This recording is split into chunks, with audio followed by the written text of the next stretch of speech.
View. Thank you. Thank you very much for coming all the way here. Oh yeah, and this looks like a big palace. You just moved in here?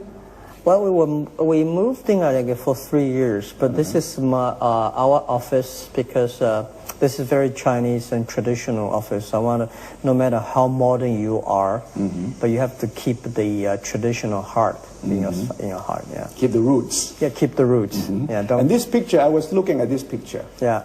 And someone told me that it's you. No, No? I don't think so. It's like my artist friend. He's been thinking for 2 years and he made this. I like it very much. Yeah, it is sort of a combination of Jesus Christ, of Dogma, and of Lord Buddha.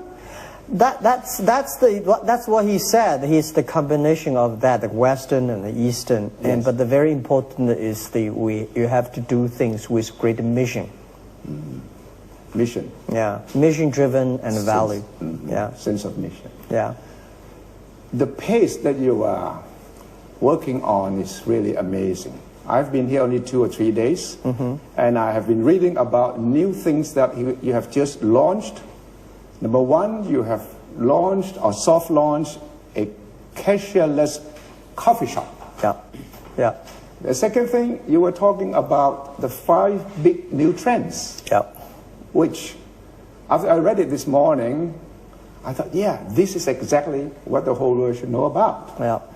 Then you, I think, are talking about launching a bank of commerce where poor people can borrow money without having to go through all the normal banking process. That's right. These 3 things in the past week alone, the pace is just incredible, amazing. Don't you ever stop to check? No, I think, when you have resources, of great young people, when you have all the technology you have, when you have a lot of money, I mean, the money is the social resources you have. You think is that how you can enable the society. Yeah. How can you spend the resources, use the resources in the most efficient way, so human beings can benefit? Because we are already one of the biggest internet companies in the world and in China. It's not about thinking about only making money. It's thinking about how using technology, using the young talents you have to enable others. So, for example, the cashless coffee shop, that we try to make China a cashless society in 5 years. We are back counting now. The whole country. The whole country. The whole of China will become cashless society in 5 years. And this city today, our city, use a mobile phone. You don't need to have any cash. You go taxi, you do anything without cash. So we are moving in 5 years. We'll make the China a cashless society. And if China can make it happen, why other country cannot make it happen? So this is something that the cashless society, a cashless coffee shop, is just a concept image. It's just like something we will do. The society will look like that in the future. This will represent the whole society one day. Yeah, one day. And our goal is in 5 years. So we're moving very aggressively. So we hope that there are millions of Chinese people go to Thailand. What we wanted these guys go to Thailand is just a mobile phone and passport. They can do anything. They don't need to have to bring cash. And they can go any shop and bars and hotels. They use a mobile phone payment to do. In the future, they don't even need a passport. So everything can be done.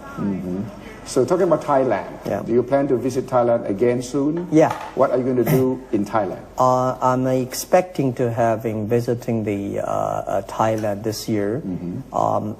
Actually, my last trip in Thailand was very fruitful. And thanks to Prime Minister and the cabinet, all the ministers treat us very well. You have his picture here with you here.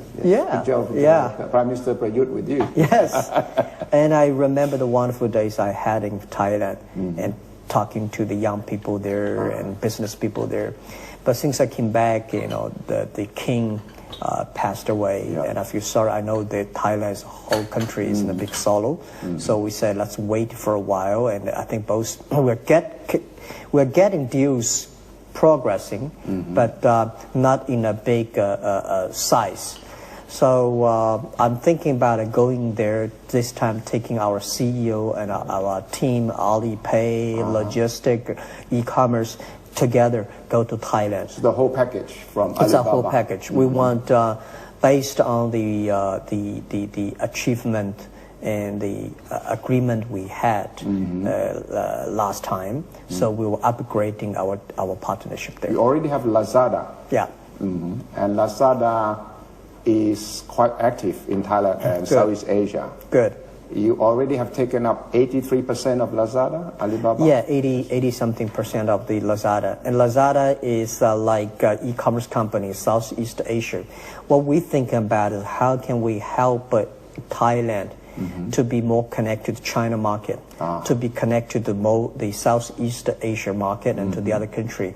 So as I said, the 5 global think global buy, global sell, and global deliver, global financing, and global travel. This is the 5 global functions that we want to enable Thailand, small business, young people that be able to do it. So we will connect Thailand with the other countries, especially China. Also the EEC in Thailand, the Eastern Corridor Economic Zone, which I think Lazada is interested, or Alibaba is interested in setting up a park, an e-park or an e-commerce park there. Is that right? Yeah, I heard the team is working on that, and because I'm thinking about the CEO, Daniel, and I'm thinking about how we can enable Thailand to be more globalized. Yes, to be more connected to the China market, because so many Chinese people travel in Thailand. They love the Thailand fruits. They love to partner with their. So something that we want to be upgrading. It's not only. It's not like we did in the past years. How we can make Thailand more connected to the other part of the world. So EEC of Thailand is part of the activities you are planning. I think so. Yeah, because I've not talking to the Lazada team about that project yet, because now the thing that we are doing there, I think the more we do it, the more we understand Thailand. Yes. And the more we want Thailand people in the business can understand Alibaba, so they can leverage e-commerce, leverage Alibaba facilities. Thailand can also be a gateway to CLMV. Cambodia, Laos, Myanmar, Vietnam. This is what Thailand's position, or is trying to position itself as the gateway to CLMV. Do you see the same way? See Thailand as a possible gateway to the rest of the region? Yeah, well, we think that in that whole region we are really reshaping it, because not every country have the 5 elements. Yes. Right? You buy, sell, financing, deliver, and travel. And Thailand is among very few countries that have the 5 functions. So we pay very special attention to Thailand. We are still figuring out because I think our team, our strategic team, is still researching deeply about how we can function Thailand in a better way. But definitely, Thailand is such an important country, as I said last time in Thailand, such an important country in the areas. So definitely, we pay special attention to that. We have a lot of things to offer, including durian. You know durian? Yeah. Do you like durian? Oh yeah, of course. Have you tried? Of course. Of course, I saw a lot of pictures and I tried. My family, my wife likes a lot. Really? Yeah. A lot of Chinese people like durian. Yeah, yeah. And I think that could be one of the great imports from Thailand to China. Absolutely, absolutely. Especially now, we believe China should import more fresh fruits and agricultural products from countries like Thailand, because the growing demanding for China middle class, we have 300 million middle class, and even on Alibaba we have more than 500 million users on the internet to buy things. So we do need great products, products from Thailand. Apart from Thailand, your strategy in ASEAN, say Thailand, Malaysia, Singapore, and the rest, Indonesia, what is the big picture for you in ASEAN? Yeah, there are 5 countries that we are paying special attention to.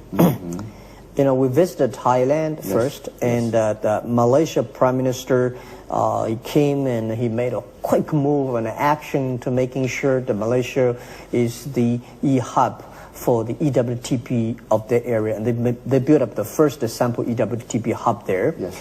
And we also pay special attention to Pakistan. We are working on that very quickly. And we are also think that Vietnam is also very important, and Philippines. So these are the 5 countries. Of course, Cambodia is something that our team, young people, are very interested in visiting. So I think the 5 countries we think that we will start with. Now the EWTP, the first the sample thing is Malaysia. Yes. But since Thailand, I visited the first. So we think that in Thailand, because the Chinese people go to Thailand, so many, how we can make that part be more like connected to China at the part. This is something that we're still working on. So I think I try to, before this interview, I talked to the team, can you give me something really interesting? They say, no. We will let you know when the whole plan is ready. But one thing for sure that this time I go to Thailand, I think a big delegation for Alibaba Group will go together. Will be the with biggest a lot so of, far. will be from logistic, financing, e-commerce, and cloud computing, and all the key persons will go there. The full range of Alibaba presence will be felt there. They will go there together. What does Thailand need to do more than what it has been doing in order to make you confident that your investment, your expansion into Thailand will be worthwhile? What exactly do you think we still lack? What drawbacks? You can be frank about it, because I would like your message to go to the government, to go to the private sector, the bureaucrats in Thailand. Yeah, I think, there's something that we could do is the talent probably should move much faster. Because we honestly, we were shocked by Malaysia's speed. The Prime Minister said, in 3 months, I will make this thing happen. Wow. So we thought, oh my God, 3 months is almost impossible. He made it happen. Not even Jack Ma could do it. Yeah, I mean, it's a huge project. Yes. So they make it in 3 months, they made it happen, and they make they agreed to build up a great strong team to follow up. They open all the custom offices and inspection offices. Wow. They give the land. All things be done. So I think Thailand should be moving, speed should be faster, and this is something that we expect because. But we understand that maybe because of the pathway of the king that slowed down all the things, and but. This time we come there, we would love to have the same speed, because for business like us, we need a speed, we need execution, we need a result. When we have a result, then resources can be put inside. And also action. The action, yeah. So this is what we think that, last time Malaysia, the speed surprised us, the efficiency. We said, wow, 3 months, it's down, and the team were all impressed.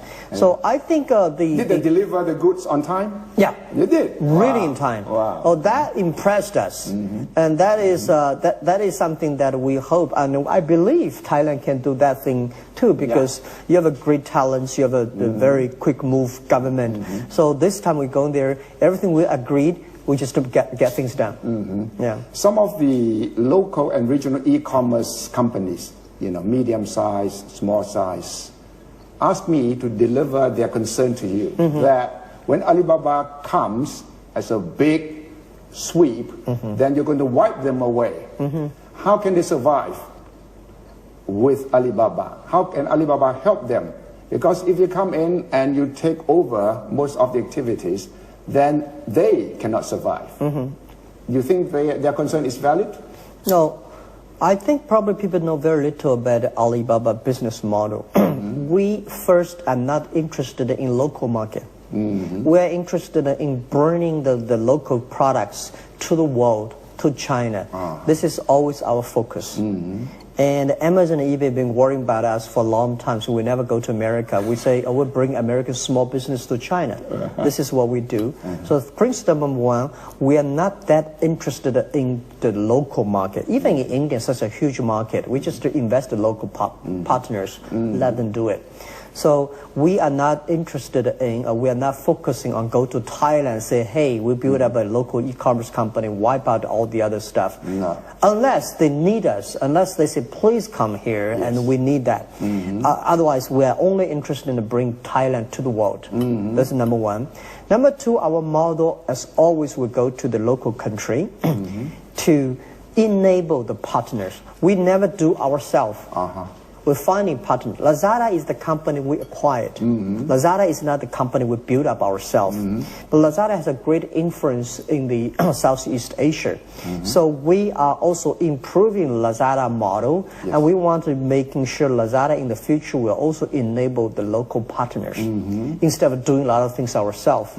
So go to Thailand for the small, medium-sized e-commerce companies. Don't worry. If they want to competing with us to helping Thailand products to China, to the other world, maybe it's tough. But if they do serve the customers locally wise, it would be great. And we will be happy to enable them using our technology, even using our money if they need, or the know-how to enable them to do better local services. So our model is different from the USA. USA going any country, they want to control themselves. We go anywhere. The first thing we do is looking for partner. And then if it's a good partner, enable them. Build them up. Yes, that's all we do about. So if there are any great the local company, they need us, we'll be very happy to discuss. They say the two-way trade on e-commerce. You have been saying that you're trying to enable the local SMEs to sell products to China. Such a huge potential. Right? But at the same time, Chinese products will be sold outside to the outside world through the e-commerce outlets as well. The Chinese products will flood the world market. Why the products from the other countries, ASEAN, Thailand, for example, will not be comparable to the volume of Chinese products. So is there any concern that in the end you will be enabling Chinese products rather than promoting the ASEAN products to China? All right. Now, China has been selling products to the other part of the world in the past 30 years.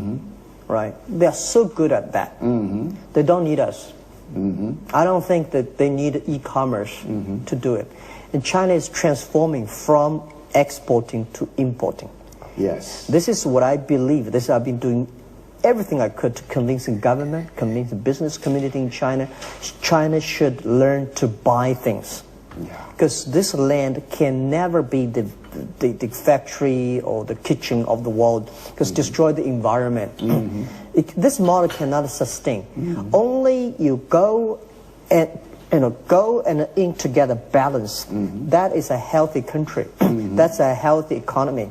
So China is going to import much more. But China does not know how to import. We don't have like a great import facilities as any developed country has. So this is what e-commerce should do at that. So Alibaba did not. Alibaba in the past years, we're not that good on selling things all over the world. Right? This is not we are good at. We are very good at doing the domestic China domestic e-commerce, and we are trying to be the largest importer to China. Not exporter. No, importer. This is our focus. You see, we have AliExpress, but it's not that big. It's big in some countries, maybe Russia, in some area, in Brazil, Southeast Asia. I think there are so many potential. I mean, those Chinese companies go to Southeast Asia, they are already there. They don't need us. And we don't have a web sort of tools to helping them to go to Southeast Asia. But we think if we can make Southeast Asia products, agriculture products, fruits, all the small innovations that bring to China and bring them, this is something that we are unique about. If we can build up that skill, and then we will be a great company. Otherwise, we're just a company selling things. And this mission will empower the small countries. That's it. So and you are going to be able to raise their living standards, and you're going to change the world, because then they can compete. Yeah. If you really accomplish that mission. This is all my life is passionate about. As I said, the world needs not only B20, we need B200, right? We should have a B200 countries together. We should enable small countries, small business, young people. This is the value that Alibaba Resources can do, right? So just like teaching the rural area teachers principles, it's easy to giving money to the principals and headmasters in the big cities. But go to the, I think this is the unique, the rural area principals and headmasters. If we can enable them, we'll create unique value. So if we can help Thailand, if we can help Malaysia, if we can help the Philippines, if we can allow these countries to be sold to the big countries. That would be a great This is the great value we can bring into. So this is what, I think if and big companies do not need us. Developed countries do not need us. You have been compared to, someone has said that you are, Jack Ma is like Bill Gates, part of Bill Gates, part of Jeff Bezos, part of Steve Jobs, part of Larry Page's, part of Sergey Brin and Mark Zuckerberg rolled into one. So you are really a big mess, because they're trying to put all these... I'm learning from each person. Really? You know, I learn a lot from these guys talking. A lot of people in the business world, people love to have competitors. So I said again, many years, I don't have competitors. No. Because why are you looking for, there are competitors everywhere. So you when you see these people, you have to see what you can learn from this guy. What you can learn from this business. What you can learn from the, the vision and the mission of that guy, and put insights and learn. So I think when you see these great people, you may not like him, but you ask what you can learn from him. And when you learn from him, you start to respect, appreciate, and then you start to like him. So you don't necessarily like all of them? Well, I like, fortunately, I like all these guys. Because they are different, because they are innovators, right? They are very unique. And they inspired you when you started? Oh, do. Bill Gates especially? Because I was reading books about you, and first few years when you started, Bill Gates was your idol. Like Bill Gates was the role model for many, many young people when we were young. But later I found, oh my God, he's that big, so how can I catch up? But you know, I started a business almost the same year as a Jeff Bezos. Then American environment make him so make the business grow so fast. And I know Mark Zuckerberg for years, I know Larry Page for years, and so I think as a business people, do not think about competition more. You should think about learning from your competitors, learning from those great leaders. There must be something unique you have to learn. Well, you said Alibaba will last 102 years? Yes. And that your ultimate goal will be to serve 2 billion consumers around the world, and to help 10 million companies to be profitable, and create 100 million jobs for the world. You are now 52. I worked on this. You want the company to be 102 years old. Yeah, we have 84 years to go. 84 years to go. By then you will be 146 years old. Will you live to that date and see Alibaba accomplish the mission that you set now? I wish I could, but this is it's like I think it's a it's everybody just to only run for 100 meters. I give my this thing to torch to the next person. This is what we designed our motto. So I am the first CEO. And first, the chairman of the company. I will not be the second or third. We have right now great CEOs, and then in the future we're gonna have a good chairman. So I will retire. As I said, I retire not because I want to have an easy life. I retire. I think this company leave this opportunity for young people. They can do better job. You have to continue to run, because when you are 55 or 60 or 65, your brain cannot run that fast. Your energy is not good. So you should leave the position, leave the opportunity, leave the challenge to the next successor. So I've been preparing for this for many years. And in this way to continue. So I think I also want to set example to many entrepreneurs in the world that give opportunity, challenges, chance for young people. So when are you going to retire? Officially? Officially, Practically? I stepped down from CEO positions in the year 2012. So I've been the chairman for 5 years. Yes. And I think sooner or later, I'm prepared. I cannot announce it now, but I know everything is on track.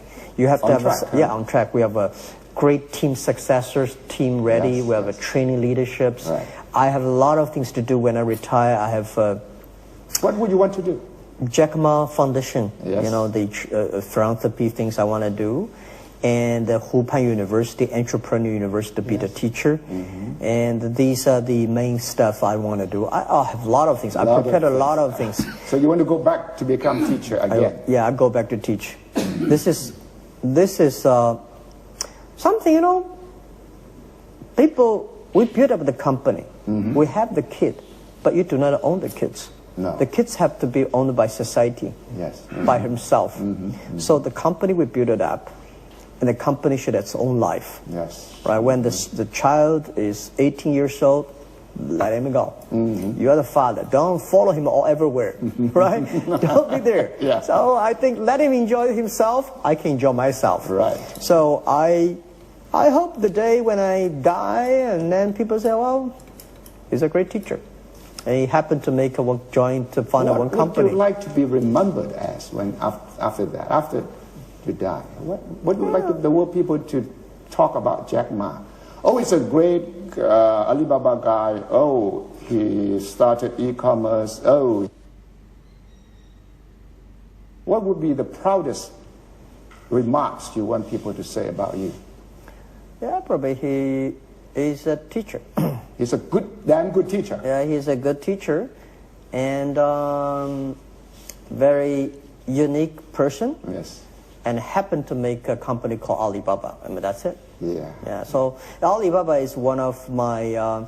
It's something that it's been done by millions of people. It's not me. I happen to have an idea and have a great people and team that working together. That's it. It's not like my masterpiece. It's our masterpiece. It's the society's masterpiece. Yes. But deep down, you must also be thinking that the next big threat that could come along, that could destroy Alibaba, what would that be? Where would the threat come from?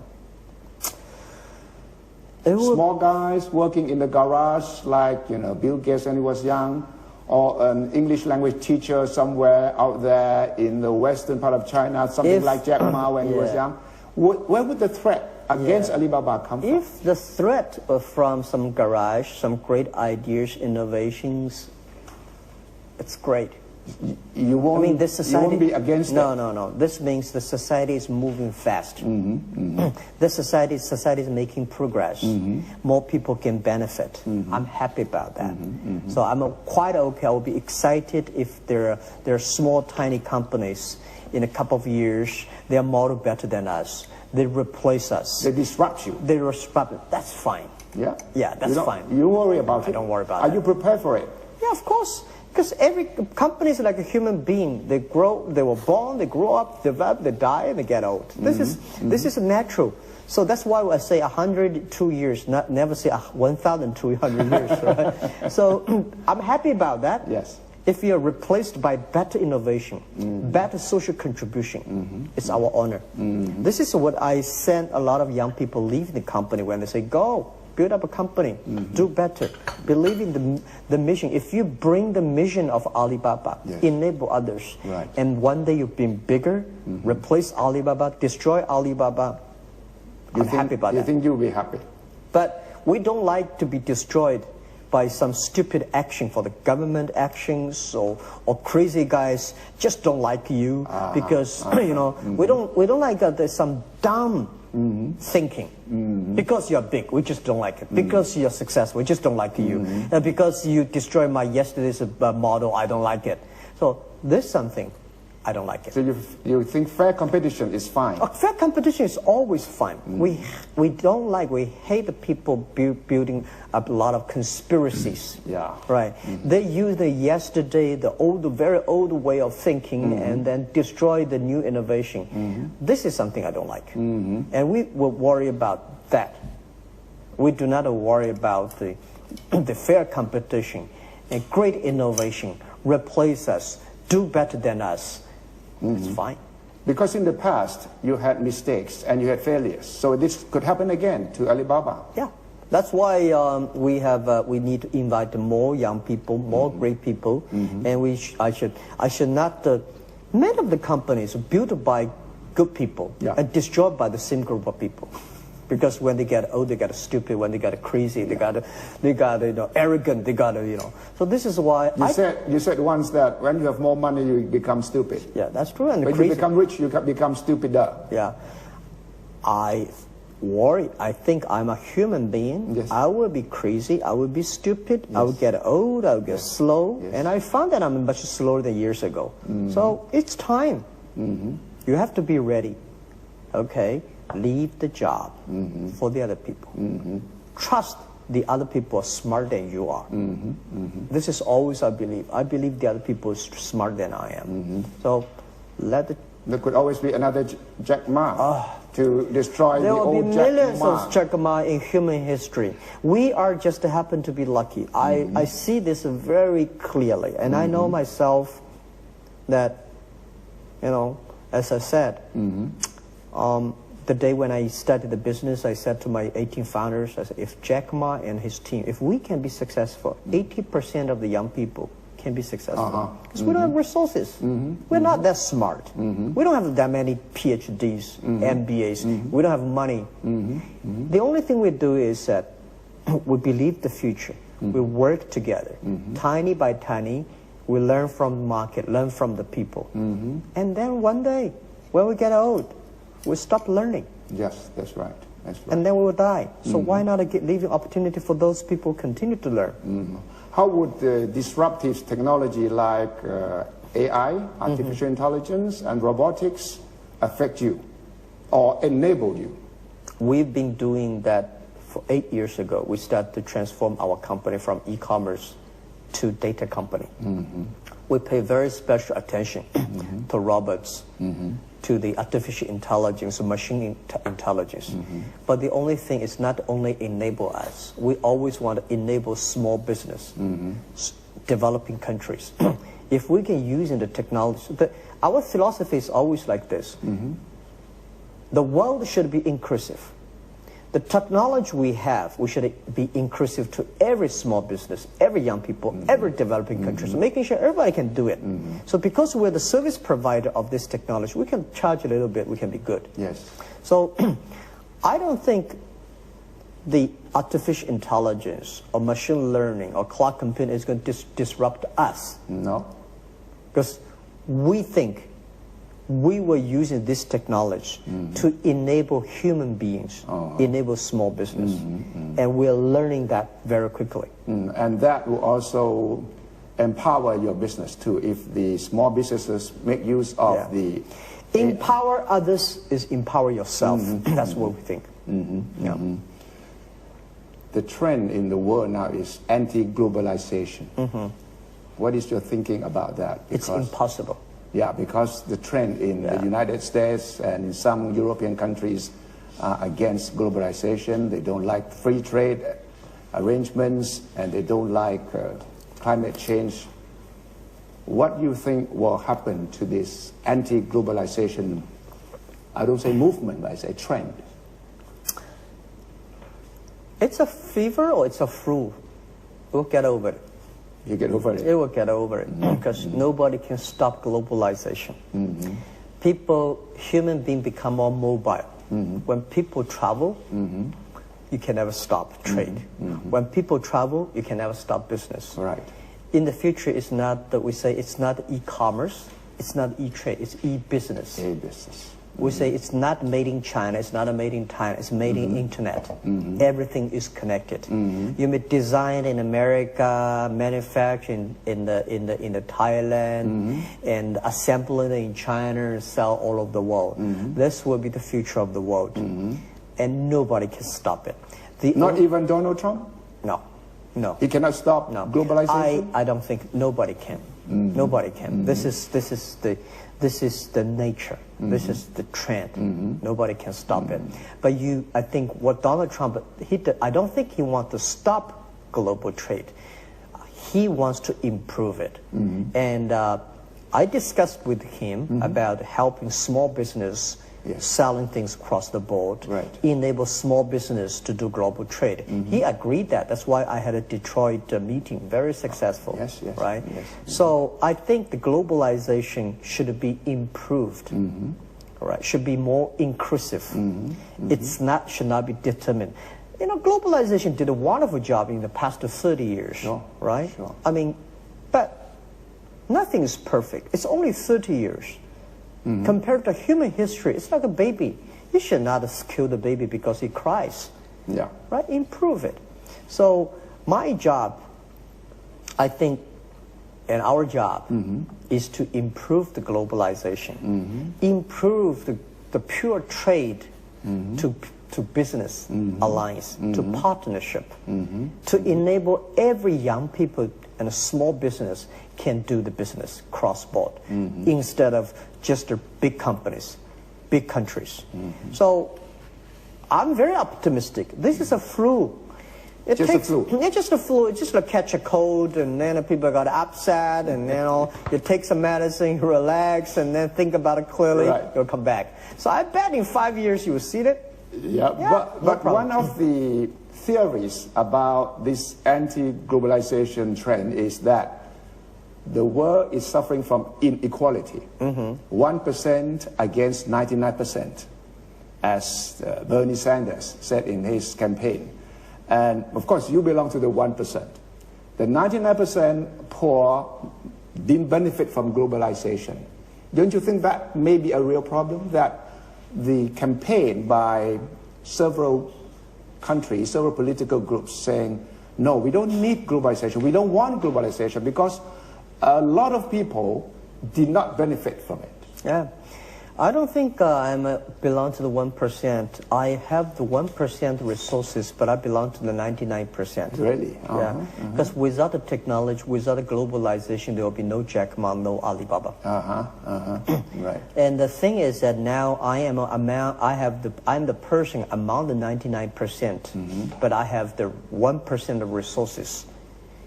Then I can enable more people. So you still think you are part of the 99%? Oh, I am absolutely. Using resources of the 1% to enable, to improve the quality of life of the 99%. This is my life. This is all I'm still working hard on that.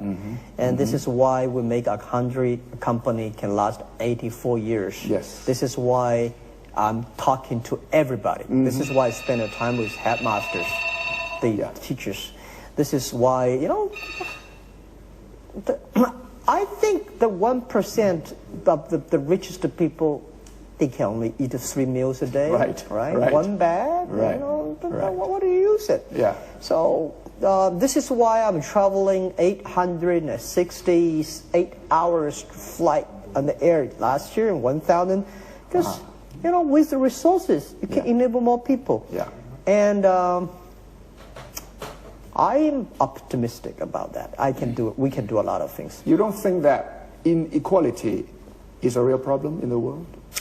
Inequality is always a problem in the history and the now. The thing is that we can't then see how we can solve it. So I think with the internet, with the big data, with the brain, the people, we should solve it. Improve it. It's a law. You can never kill. You can never solve it. Just like a poverty, you can never kill the poor people. You can only kill the poverty. Right? Inequality, there are a lot of reasons to get it. But today, I don't think it's 99% 1, maybe 5 or 10% to maybe 5% to 95, we can improve it. And there's a chance to improve it. There's ways to improve it. Don't give up. Don't give up, right? We all in China in the older days, everybody poor. Right. Now we got some people rich, and the rich people should think about how can help the poor people instead of getting richer. So I think there are a lot of people like me, a lot of people like us, and we want to do something. And we are not interested in only spending money for ourselves. No. We want to spend the money for the world, and this is something that I think we should do. China is a great example of having lifted hundreds of millions of people from poverty, right? So you are optimistic because there's a good example in China. Yeah, this is you know, people like me thinking about retire, doing the education, philanthropy, training, and empower the poor people. There are a lot of people like us. At least today, more people love to do the charity and philanthropy like 100 years ago. Well, yeah. Right. So more and more people get involved. The only thing we need is samples, examples, right? We need successful stories. We need to respect those people who dedicated their time for the society. So I'm optimistic. Human being, that we can never change the human nature, but we can control the human bad nature, like a greedy, right? All these things that are using culture, education. China is a big country now, very influential, and becoming the second biggest economy in the world. Is China a threat or a support for the world? I think China will be a great support of the world because every culture has its own religion. China's religion originates from 3 religions: Taoism, Buddhism, and Confucius. The theme of Chinese Taoism is how to change yourself to be harmonious to the environment, to the nature. The theme of the Buddhism is how to change your behavior to be harmonious to the society and the community, right? The theme of Confucius is how to change yourself to be harmonious to the society. So the philosophy, the religion of Chinese culture is to be harmonious. So I think with the next 10, 20 years, when China is getting even much more developed, I think China can do more things for the world. I don't think China would be a threat. No. It won't bully other people. It won't act like a big brother. There are people like me, and people ask me, "Oh, Jack, you know, Alibaba is big. Are you bullying the others?" Are you bullying? Of course. No matter whatever you do, 30% people will never be happy. Right. So 30% people always criticize you're a bully. But this is like when you're a leader, it's a big challenge. I know every decision, it's impossible to make everybody happy. There's no decision that's everybody happy. If you make decisions, at least the 30% not happy, maybe 60% not happy. For the future, if the decision is for the future, maybe 90% people not happy. Right? So this is the leadership challenge. Today, Alibaba. So you don't worry about being popular? No, you can never be popular. A leader, if you want to be a leader, you have to be responsible for the future today, for the people, and for the culture you believe. You don't want to be popular. Final question: are you a Buddhist? I'm a Buddhist. I'm Taoism, and I also respect Confucius, and I respect the Christian and Islam. I read a lot of things. I said, wow, this is the human wisdoms, and I feel a lot of comfortable when I read the Buddhism. I see. And do you do meditation from time to time? I do. And when you read books, martial arts novels, and you practice your Tai Chi Chuan, do they help you in your daily work? Tai Chi is about yin and yang, about a balance. Yin yang? Yin and yang balance. It's not about attack, it's about protect. So it's all about the balance. Everything the company we're doing is all about the balance. And be harmonious to yourself, heart and body and soul and environment. You believe in life after death, the next life? I hope there is a life after death. You hope so? Yeah, I hope so. What would you like to be born to be in your next life? Yeah, a number of people said yes a few days ago, be a woman and have 2 kids and have a small tiny business, something I love to do and not too much responsibility. Thank you very much, Jack. Thank you. Thank you. Thank you.